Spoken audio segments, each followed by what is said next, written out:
Why, hello there and welcome back to my channel. I'm Amanda if you're new here, and I blog over at sunshinevalleyWV.com. I love to share about our life lived simply. A lot of times it's a recipe, occasionally it's a DIY project around the old farmhouse. Sometimes it's about minimalism or decluttering, simple living, you name it. I like to share about it if it has anything to do with simple living.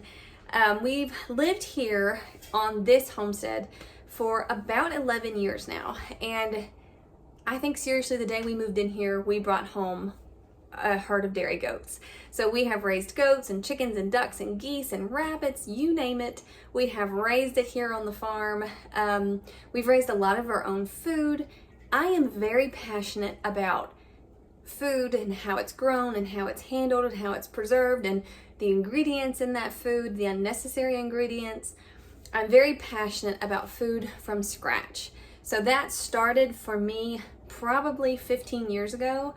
Our son was very small and we were kind of prepping the house to sell, and I remember cleaning out the pantry and pulling out a box of breadcrumbs. I was looking for the expiration date but sort of stopped and read the ingredients label because the ingredients looked like an awfully large chunk on this should be minimal ingredient item, right? Breadcrumbs. So in my mind, it was just bread dried and turned into crumbs, but it had flour and salt and water and some kind of sweetener, you know, things that you would use to make bread, but then it also had like other things that probably you really didn't need, but they were shelf stabilizers.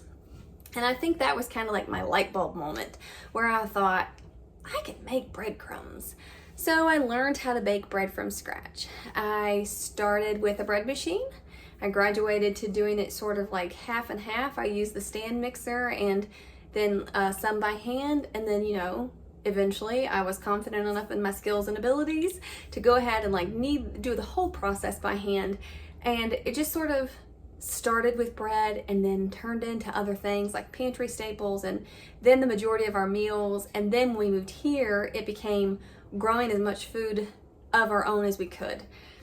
So I remember like starting out, I was very excited and everything was fresh and new and I loved it. I enjoyed the process of putting meals together. I enjoyed the process of creating everything from scratch, but then it sort of lost its luster. And I felt like maybe there was something that was wrong with me because I was so passionate about food from scratch, but I almost despised cooking. So I realized quickly that it's all right. Not all of us love to cook, and that for those that don't, we have to learn other ways to get food from scratch, right? Like I don't want to spend 23 hours of my day in the kitchen cooking, and I know like that's a gross overestimate, but that's what it feels like when you don't enjoy the process.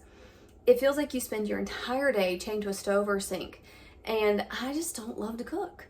So over the years, over the last, I'd say 8 years, I've come up with a few tips that have really helped me learn to enjoy the process of cooking and producing more of our meals from scratch, even though I really don't enjoy the process of cooking. So the first one, which is I think probably the most obvious, is to keep things very simple. Our meals are very simple.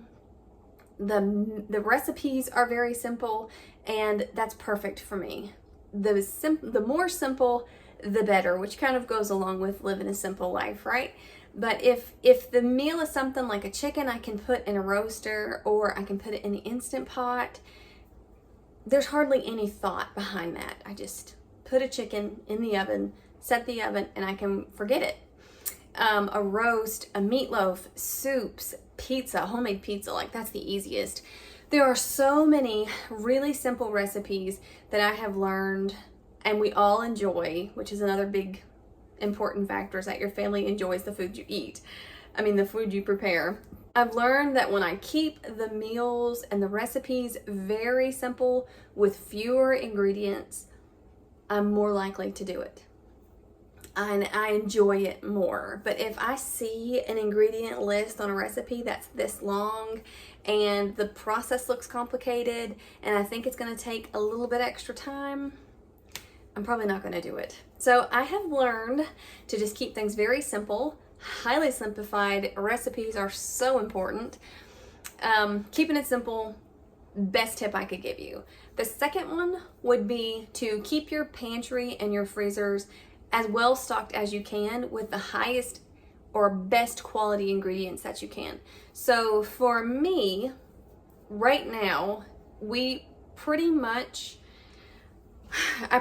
make all of our snack food, all of our crackers and that sort of thing from scratch. So my pantry is pretty simple. I need some kind of sweetener, which is either honey, maple syrup, or molasses. I need oats, I need flour, and I mean, really, with those ingredients, salt, of course, you can make a whole lot of stuff. You can make some really good granola if you have some coconut oil. It doesn't have to be very complicated. So when I keep my pantry full of those main staples, I know that I can walk out into my pantry, get the things I need, and have a batch of saltine crackers ready to eat with a bowl of soup in like 10 or 15 minutes.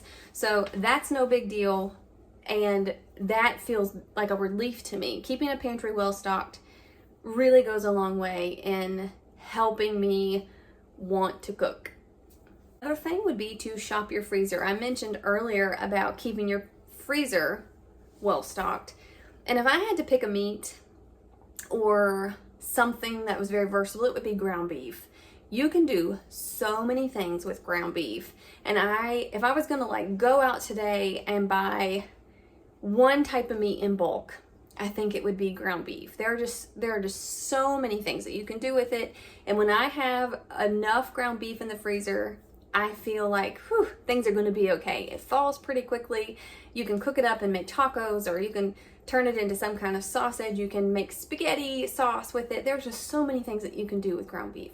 So if I had to give you one meat to buy in bulk today, it would be ground beef. Keeping my pantries full, my freezer, and then like at the beginning of the week, usually on Sunday evenings, sometimes Monday mornings, I'll run out to the freezers and just grab what I think we'll eat that week. So I'll pull out a chicken, a couple packages of beef, maybe a roast, maybe some pork chops, whatever we have on hand. I will pull that out, put it in the refrigerator, and let it thaw. And then I know all week it's in there. And so at 4:30, when my husband's home, my kids are hungry, and I'm thinking, oh my goodness, what are we gonna eat? There's already meat thawed, and that is such a lifesaver. And then lastly, I would highly suggest batch cooking. So I know this kind of sounds like the opposite of cooking less because you're cooking more, but reality is I'm not actually cooking more. If I'm gonna go through the trouble of roasting one chicken, I might as well roast two.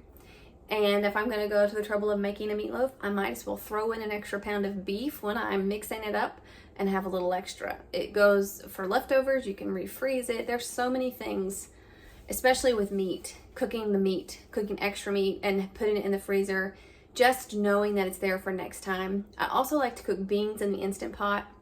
It's really simple to do. It takes very little effort. And I can make extra, so then those extra beans can get frozen. And whenever I'm in a hurry, I haven't had a whole lot of time that day maybe to plan a whole lot, I can just pull some beans out, throw them in a pot, add some beef that I had thawing in my freezer, and make some kind of really quick soup. So that also is a big lifesaver.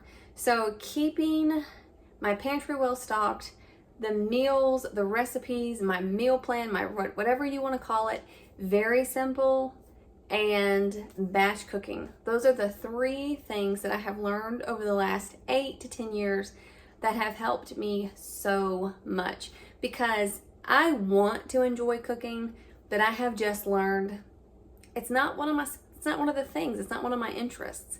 I love food from scratch. I love knowing that all of our food is homemade. I love that I can feed my family a good quality food.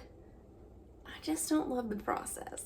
So I have learned those three things. I hope that they're a help to you if you find yourself kind of like me and maybe you don't love the entire process of cooking, but you really want to feed your family better.